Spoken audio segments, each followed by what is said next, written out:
Noong 2006, nagkaroon ako ng prostate cancer na. Ngayon, nung paulit-ulit na ginalagyan ako ng catheter na hindi ako makaihi. Inopera ako doon sa FEO noong May 22, 2009. Pabalik-balik ako sa ospital na for check-up tuwing dalawang check-up ng isang linggo. Wala rin akong walang pagbabago, lalong sumasakit. Maraming klase, mahapdi, makirot, masakit pag lumabas yung ihi ko, pag huminto yung ihi ko, masakit, makirot, ganun ho. Halos hindi ako makatulog magdamag, nagtitiis lang ako. Lagi akong nakahiga, maski na nung pumunta sila nung dito, hindi ako makatagal ng mga 10 minutes na nakaupo ng ganito. Saka yung tagpunta ko sa IPO, pag pumunta ako, gagastos ako ng 5,000 punta ko.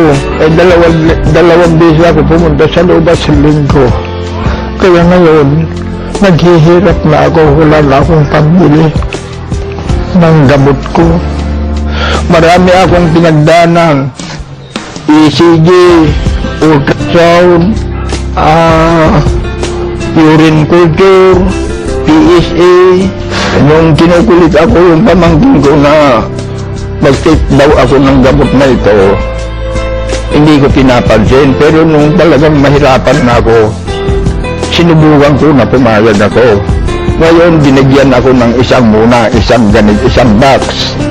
Katapos, nung naubos ko yung isang box, medyo gumaang yung pakiramdam ko. Kaya inulit ko na naman, nagpabili naman ako ng isa.